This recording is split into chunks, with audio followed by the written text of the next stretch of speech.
నేడు బర్నబాస్ నామధేయుడైన బ్రహ్మానందరావు తల్లిదండ్రులు సజ్జ బుల్లయ్య, సీతా మహాలక్ష్మిలు కృష్ణా జిల్లా పామరు సమీపంలోని రెమ్మనపూడి వాస్తవ్యులు. జీవనోపాధికై విజయవాడ నగరం తరలి వెళ్లిన ఆ దంపతులకు 1953వ సంవత్సరం కార్తీక పౌర్ణమి మరుసటి రోజున ఓ గుర్రపు బండిలో ఓ మగబిడ్డ జన్మించాడు. బిడ్డకు అతని తాతగారి పేరిట బ్రహ్మానందరావు అని నామకరణ గావించారు. బ్రహ్మానందరావు చిన్నతనంలో తల్లిదండ్రులు తెలంగాణ నిజామాబాద్ జిల్లాలోని ఎక్లాస్పురం గ్రామానికి తరలి వెళ్లారు. అక్కడే అతనికి ఓ తమ్ముడు జన్మించాడు. అతనికి రాజరత్నం అని నామకరణ చేశారు. అతని పసితనంలో కలిగిన తీవ్ర బలహీనతను బట్టి ఓ ఉదయం కన్నుమూశాడు. తల్లి దుఃఖం వర్ణనాతీతం. తీవ్ర దుఃఖంలో ఉన్న సీతా మహాలక్ష్మి గారికి ఎప్పుడో రిమ్మనపూడి గ్రామంలో ఉండగా విన్న యేసు చేసిన అద్భుతాలు స్మరణకు వచ్చాయి.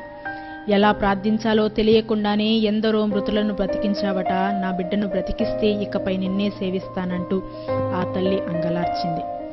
కనికరమూర్తి అయిన ప్రభువు ఆ దీనురాలి ప్రార్థన విన్నాడు. ఆ చంటి బిడ్డను సమాధికి సిద్ధం చేస్తూ స్నానం చేయించబోతూ ఉండగా పెద్దమ్మ చేతిలో ఉన్న ఆ బిడ్డ కదిలాడు. ఆశ్చర్యచకితులైన బంధువులు ఆనాటి నుండి ఆ బిడ్డను యేసుబాబు అని పిలవడం ప్రారంభించారు. తెలంగాణలో విద్యనభ్యసిస్తున్న బ్రహ్మానందరావు ఆంధ్ర గోబ్యాక్, జై తెలంగాణ అనే పేరుతో ప్రత్యేక తెలంగాణ ఉద్యమ ఫలితంగా అర్ధంతరంగా విద్యాభ్యాసం ముగించి 1969లో విశాఖపట్నంలోని మేనమామ తుమ్మల కృష్ణమూర్తి గారి చెంతకు తరలి వెళ్లాడు. రాజా ఇండస్ట్రీస్ మరియు మణి మెకానికల్ వర్క్షాప్లకు మేనమామ యజమాని. వారి చెంత మెకానికల్ వృత్తిని అభ్యసిస్తూ విగ్రహారాధన కార్యక్రమాల్లో పాల్గొంటూ సినిమాలకు పూర్తిగా బానిసగా మారాడు. రక్షించబడిన అక్క ఉత్తరాల చేత ప్రభావితుడైన బ్రహ్మానందరావు 1971వ సంవత్సరంలో విశాఖలో పరిశుద్ధ గ్రంథమైన బైబిల్ కొని చదవడం ప్రారంభించి మేనమామ ఆగ్రహానికి గురి అయ్యాడు. ప్రతికూల పరిస్థితుల్లో తల్లిదండ్రులు నిజామాబాద్ నుండి విజయవాడ రాగా బ్రహ్మానందరావు కూడా విజయవాడ వచ్చి ఆటోనగర్లో పనిచేయడం ప్రారంభించాడు. అప్పటికే ప్రభు మార్గంలో నడుస్తున్న తల్లి కోరిక మేరకు అయిష్టంగానే క్రైస్తవ ప్రార్థనా మందిరానికి వెళ్లి క్రీస్తు ప్రేమ చేత ఆకర్షితుడయ్యాడు. క్రీస్తుకు తన హృదయాన్ని సమర్పించాడు. ఎన్నో శోధనలను అధిగమించి క్రీస్తుకై నిలిచాడు. విజయవాడ సమీపంలోని పోరంకి గ్రామంలో తమలపాకు తోట సేద్యం చేస్తూ ఉండగా ప్రభువు ప్రత్యక్షతను అనుభవించాడు. దేవుని సేవార్థమై పిలువబడి 1973 నుండి 75లో కాకినాడలోని చర్చ్ ఆఫ్ గాడ్ బైబిల్ స్కూల్లో వాక్య తర్ఫీదును పొందారు. 1976వ సంవత్సరం ఫిబ్రవరి 14వ తేదీన జీవన్ రాణిని తన జీవిత భాగస్వామిగా చేబూని మార్చి 1వ తేదీన గుడ్లవల్లేరులో ప్రభువు సేవార్థమై అడుగుపెట్టారు. ఎన్నో క్లిష్ట పరిస్థితులు, ప్రతికూలతలు మరియు వ్యతిరేకతల్లో ఎంతో సమర్పణతో సాగుతూ ఉండగా సేవలోకి అడుగిడిన 3 మాసాలకే జూన్ 5వ తేదీన తండ్రి ఆకస్మికంగా ఇహలోకాన్ని వీడి వెళ్లిపోయారు. సేవ చేయడం దుర్లభంగా మారిన ఆ దుఃఖ సమయంలో పిలిచిన ప్రభువు ఎంతో ధైర్యపరిచి, నేను నీకు లేనా, నేను నీ తండ్రిని కానా అంటూ పలకరించి నిలబెట్టారు. ఇబ్బందుల్లో, శ్రమల్లో, ఆకలి దప్పికల్లో బర్నబాస్ దంపతులకు ప్రభువు అండగా నిలిచి బలపరిచారు, నిలబెట్టారు. బర్నబాస్ కేవలం ఓ బోధకుడు కాడు, ఆయన ఖచ్చితంగా క్రీస్తు అనుచరుడు. క్రీస్తు ప్రేమను చాటించడం మాత్రమే తన ధ్యేయం కాదని, క్రీస్తు ప్రేమను చూపించడమే తన ధ్యేయమని చెప్తూ ఆ విధంగానే తన పయనాన్ని కొనసాగిస్తున్నారు. మీరెందుకు ఇంత కష్టపడి ఇతరులకు సహకరిస్తున్నారని ఎవరైనా బర్నబాస్ను ప్రశ్నిస్తే, తినేటప్పుడు పొందే తృప్తి కంటే ఇతరులకు పెట్టేటప్పుడున్న తృప్తి ఎంతో మెండు అంటారు బర్నబాస్. ప్రేమను చూపించడమే ధ్యేయంగా 1977 దివిసీమ ఉప్పెన మొదలు అనేక సేవా కార్యక్రమాల్లో బర్నబాస్ దంపతులు పాల్గొన్నారు.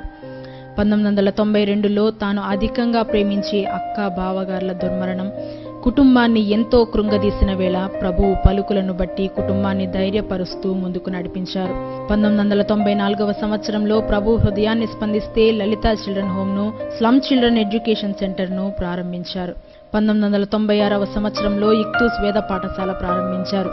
1990లో మచిలీపట్నంలో వచ్చిన వరదలు, 1996లో కోనసీమలోని ఉప్పెనలో బర్నబాస్ బృందం ఎంతో అద్భుత సహాయ సహకారాలు అందించారు. ఆనాటి వారి తెగువ, సేవలు అమోఘం. 2001లో సంభవించిన గుజరాత్ భూకంపం, 2004లో సంభవించిన సునామీ, ఆ పిమ్మట 2007లో పాప వినాశనం, 2008 అర్తమూరు మరియు మందపాడు, బిల్లపాడు, చంద్రాల, గుడ్మన్పేట, పెదవీధి, గుడ్లవల్లేరులో సంభవించిన అగ్ని ప్రమాదాల్లో బర్నబాస్ దంపతులు, సంఘస్థుల సేవలు అమోఘం. ఓగ్ని తుఫాను సందర్భంగా దాదాపు ప్రతి గ్రామాన్ని, ప్రతి వార్డును దర్శించి బర్నబాస్ చేతులు వారి నోటికి ముద్దనందించాయి. చేతిలో చిల్లిగవ్వ లేని సమయాల్లో బర్నబాస్ చూపే చొరవ, తెగువ చాలా ఆశ్చర్యాన్ని గొలిపిస్తాయి. అయినా బర్నబాస్లోని మొండి విశ్వాసం అనేకులకు ఆశీర్వాదకరంగా ఉంటూ వస్తుంది. ప్రమాదాల్లో మరణించి రక్తసిక్తమైన దేహాలను చూచినప్పుడు భుజాలపై వేసుకుని వెళ్లి హాస్పిటల్లోనూ, మార్చురీల్లోనూ ఉంచి వారి అంతిమ సంస్కారాలు జరిపే మొండి ధైర్యం ఆయనది. తనకున్న భక్తి పేరుతో ఏనాడు ఎవరికీ చెయ్యి చాపి యాచించలేదాయన. తన ఆధ్యాత్మిక సేవాయాత్రలో తన ఆత్మీయ బిడ్డలు, తన కుటుంబ సభ్యులు సమకూర్చిన వాటిని సమాజానికి వెచ్చిస్తూ సాగిపోతోంది బర్నబాస్ యాత్ర. బర్నబాస్ టీవీ ద్వారా అందించిన సందేశాలు ప్రపంచవ్యాప్తంగా లక్షలాది మందికి ఆశీర్వాదాన్ని, ఊరటను, ధైర్యాన్ని చేకూర్చాయి. బర్నబాస్వి మతబోధలు కావు, మానవతా సందేశాలు. సమాజానికి దిశానిర్దేశాన్ని చూపే మార్గదర్శి, మమతామూర్తి అయిన ప్రభువు ఆదర్శాలు. తన వైవాహిక జీవితంలో 40 సంవత్సరాలు ఫిబ్రవరి 14న ముగించి మార్చి 1తో 40 సేవా సంవత్సరాలు ముగించబోతున్న సందర్భంగా ఫిబ్రవరి 14 నుండి మార్చి 1 వరకు వివిధ ప్రాంతాల్లో వివిధ సేవా కార్యక్రమాలు జరిగించి ప్రతి చోట అభినందనలు అందుకున్నారు బర్నబాస్ దంపతులు.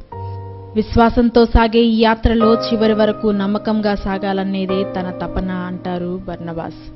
విశ్రాంతి తీసుకోండి అంటే పని చేస్తూనే తనువు చాలించనివ్వండి అంటారు బర్నబాస్.